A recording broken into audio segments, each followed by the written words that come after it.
حبیب صاحب، آج جو ملٹری کورٹ سے سزا پانے والے 19 لوگ تھے انہیں معافی بھی ملی ہے.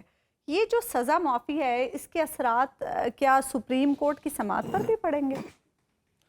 اس کے کئی پہلو ہیں. ایک تو اس کا وقت ہے.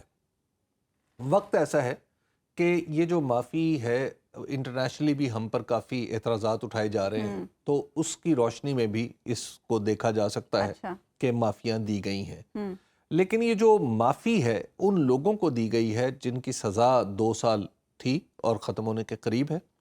اور اس کے لیے شرط غالباً یہ رکھی گئی ہے، مجھے میں نے وہ ابھی تک، چونکہ مثل تو آتی نہیں ہے سب پبلک میں، تو آتی نہیں ہے کہ کس عدالت نے کیا فیصلہ کیا ہے، فوجی عدالت نے، اور کون سی درخواست آئی تھی. لیکن جو عکس سامنے آئے ہیں جو تمام ٹیلی ویژنز پر چلے ہیں، تو میں ان کو مان کر آگے اپنا عرض کر رہا ہوں اپنا آرگومنٹ. وہ یہ ہے کہ وہ لوگ ہیں جنہوں نے خود کو مجرم سمجھا ہے اور پھر انہوں نے توبہ کی ہے اور پھر معافی کے خواستگار ہوئے ہیں اور ان کی سزا کا بڑا حصہ گزر چکا ہے. پاکستان کے قانون میں، پاکستان میں جو کامن لا جو سسٹم ہے، یہ سزا، ان کے جرم کی قبولیت، ان کی معافی، ان کی توبہ اور ان کی تلافی، جو کچھ بھی ہے وہ آپس میں ملتا نہیں. اس کی وجہ یہ ہے کہ یہ یعنی اس پورے معاملے میں جو ملٹری کورٹس کے اوپر بنیادی اعتراض کیا ہوتا ہے، وہ یہ ہوتا ہے کہ ان کیسز میں ملٹری خود ہی ملزم، خود ہی الزام لگاتی ہے، خود ہی انکوائری کرتی ہے. ایک فوجی ہی اس عدالت کا سربراہ ہوتا ہے اور سزا کی معافی بھی خود فوج سے ہی مل جاتی ہے اور ایگزیکیوشن بھی فوج نہیں کرنی ہوتی. تو جب حالات اس طرح ہوں تو یہ پاکستان، یعنی اس طرح کی عدالت خالصتاً کسی فوجی مقصد کے لیے تو ہو درست ہے، سیویلینز کے لیے نہ ہو. سیویلینز وہ جن کا تعلق فوج سے نہیں ہے، یہ دنیا اس کو قبول نہیں کرتی. تو لہٰذا وہ اعتراضات تو برقرار رہتے ہیں اگرچہ معافی بھی دے دی جائے. دوسرا جو یہ اس کا ایک تعلق جڑا ہوا ہے جو سپریم کورٹ میں آئندہ ہفتے سماعت ہونی ہے ملٹری کورٹس کے معاملے پر. وہاں پر جو مندوخیل صاحب ہیں انہوں نے ایک سوال اٹھایا ہے اور اس سوال نے پورے مقدمے کا جواب دے دیا ہے. وہ مقدمے کا فیصلہ ہے. انہوں نے اٹارنی جنرل سے پوچھا تھا کہ یہ بتائیے کہ ایوان صدر سب سے مقدس مقام ہے، اگر وہاں پر اس طرح کا حملہ ہو تو معاملہ کہاں جائے گا؟ انسداد دہشت گردی. کیونکہ جو اب وہ اس مقام سے تو سارے مقام نیچے ہیں، تو لہٰذا وہاں پہ ان کی ایک دوسری صورت پیدا ہو گئی ہے. تو اسی وجہ سے شاید اس سے بھی جڑا ہوا یہ معاملہ نظر آتا ہے. اور تیسرا یہ ہے کہ جو مذاکرات ہو رہے ہیں جو پی ٹی آئی اور حکومتی اتحاد کے درمیان، شاید ان کو آشیرواد دینا مطلوب ہے.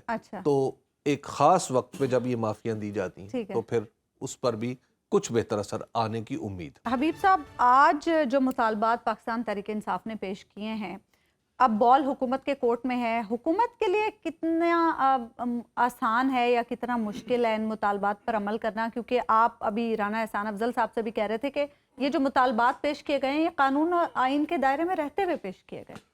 جی، ان مذاکرات میں جو پیش کیے جانے والے مطالبات ہیں پی ٹی آئی کی طرف سے، ان کی سب سے بڑی خوبی ہی یہ ہے کہ وہ اپنی نہاد میں صرف سیاسی نہیں ہیں بلکہ قانونی نوعیت کے ہیں. مثلا 9 مئی پر کمیشن بنایا جائے، 26 نومبر پر کمیشن بنایا جائے، یا حکومت ضمانتوں کی مخالفت نہ کرے. یعنی اس طرح کا ہو کہ جب کسی بھی کیس میں اگر ضمانت کا کوئی کیس لگا ہوا ہو تو حکومت وہاں پر مخالفت نہ کرے تو بس، اور مزید کیسز نہ بنائے. تو یہ تو خالصاً وہ چیز ہے جو حکومت کے اپنے اختیار میں ہے اور حکومت کو اس کے لیے کچھ پوچھنے کی ضرورت نہیں ہے.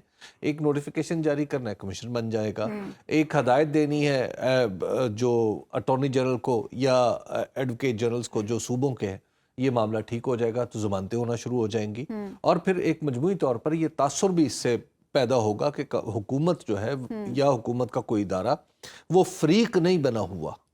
جو معاملات ہیں وہ ججز آزاد ہیں، عدلیہ آزاد ہے، وہ اپنی آزادی کے ساتھ فیصلے کرتے چلے جائیں. تو اس میں کون سی ایسی بات ہے جو قابل قبول نہیں پوچھنا تو ہونی پڑے گا چاہیے. حبیب صاحب حکومت کو کہیں نہ دیکھیے کہیں سے. حکومت اور اسٹیبلشمنٹ کے درمیان جو معاملات ہیں ان کی روشنی میں ایسا لگتا ہے کہ حکومت کو پوچھنا پڑے گا, اور یہی پاکستان تحریک انصاف کا سب سے بڑا آپ یوں کہیے کہ ایک اعتراض رہا ہے کہ کیا جس حکومت کے ساتھ ہم بات کرنے جا رہے ہیں اس کے پاس یہ سکت بھی ہے, یہ طاقت بھی ہے کہ وہ جو کہے اس پر پورا اتر سکے. یہ ایک ایسا معاملہ ہے جو شاید حکومت کے لیے اب پریشان کن ہے, پی ٹی آئی کے لیے اب زیادہ نہیں رہا. اس کی وجہ یہ ہے اس وقت کہ حکومت جب مذاکرات میں بیٹھ گئی تو اصول یہ ہے کہ جب حکومتیں مذاکرات میں بیٹھ جائیں تو پھر ان کی کامیابی کو یقینی بنانا پھر حکومت کی ذمہ داری ہو جاتی ہے. ایسا نہیں ہوتا کہ اپوزیشن کی ذمہ داری ہو گئی ہے, اب کامیابی کی ذمہ داری حکومت کے سر پر آ گئی ہے. ناکامی کا ملبہ بھی حکومت پر ہی آئے گا. ناکامی کا ملبہ بھی حکومت پر ہی آئے گا, اور اس کے بعد اگر مذاکرات کسی ایسی معمولی وجہ سے ٹوٹ جاتے ہیں تو پھر اس کا نتیجہ ظاہر ہے بھگتنا پڑے گا. کہ پی ٹی آئی والے تو پہلی تحریک چلانے کے لیے بےتاب رہتے ہیں اور انہیں یہ کام آتا بھی خوب ہے. تو اس وجہ سے حکومت کے پاس اب گنجائش کم ہو گئی ہے کہ حکومت کسی سے اگر پوچھتی تاچتی رہی, پھونک پھونک کے قدم رکھتی رہی تو پھر پھونک پھونک کی چلتی رہے گی, قدم نہیں اٹھے گا. اچھا حبیب صاحب, یہ جو ہم نے مختلف پاکستان تحریک انصاف کے رہنماؤں سے ہم گزشتہ کچھ دنوں سے بات چیت بھی کر رہے ہیں اور ہم ان سے یہ سوال بھی پوچھ رہے ہیں اور کسی نے اسے رد بھی نہیں کیا, کسی نے تردید بھی نہیں کی کہ پیرالل بھی کچھ مذاکرات چل رہے ہیں. تو وہ جو پیرالل مذاکرات چل رہے ہیں اس کی وجہ کیا یہی ہے کہ حکومت سے کچھ زیادہ توقع نہیں ہے تو چلیں کہیں سے تو معاملے کا کوئی حل نکل آئے؟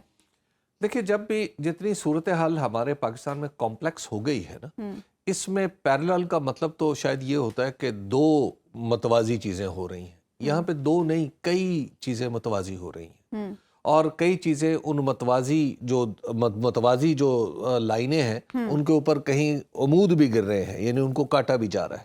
تو ایک کیفیت بہت ایک پیچیدہ ہے. اس کی وجہ یہ ہے کہ اسٹیبلشمنٹ اور پی ٹی آئی, ایک اسٹیبلشمنٹ کی باتوں سے یہ تاثر ابھرتا ہے کہ پی ٹی آئی کی وہ حریف ہے اور پی ٹی آئی کو اپنا حریف جماعت تصور کرتی ہے, اور حکومت کے بارے میں کہتی نہیں ہے, لیکن حکومت کے تمام اقدامات ایسے ہوتے ہیں جس سے یہ تاثر ملتا ہے کہ حکومت اور اسٹیبلشمنٹ حلیف ہیں. تو ایسی کیفیت میں جب آپ مذاکرات کر رہے ہوں اور کئی سطحوں پہ ہو رہے ہوں تو ان کے سبوتاج ہونے کے امکانات بھی بڑھ جاتے ہیں, کیونکہ اسپوائلرز بھی بہت سارے لگے ہوئے ہیں. اس میں تاثر یہ ہوتا ہے کہ اچھا ایک جگہ اگر کسی نے کامیابی حاصل کی تو عین ممکن ہے کہ اس حاصل کردہ کامیابی کو کہیں دوسری جگہ کی ناکامی برباد کر کے نہ رکھ دے. تو اس لیے اب مذاکرات کے اکٹھا ہونے کا ٹائم آ گیا.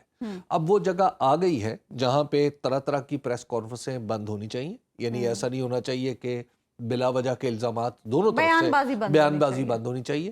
اور ہماری اسٹیبلشمنٹ کو بھی ہو سکتا ہے حبیب صاحب ویسے جس طرح کی تلخی اور جیسا ماحول ہے اس میں آپ سمجھتے ہیں حکومت کے جو سیاسی جماعتیں ہیں ان کے درمیان کبھی سیز فائر نہیں ہوتا. سیز فائر سے مراد یہ نہیں ہوتی کہ انہوں نے ایک دوسرے کے خلاف بیان بازی بند کر دینی ہے.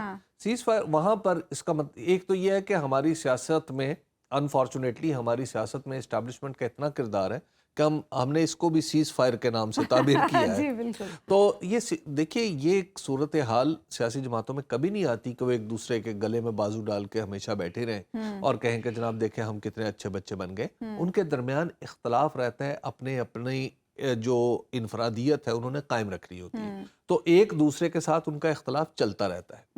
پرابلم وہاں آتا ہے کہ جہاں پر سیاسی اختلاف مقدمے میں ڈھل جاتا ہے, یعنی سیاسی اختلاف کسی ایف آئی آر کی صورت میں ڈھل جاتا ہے.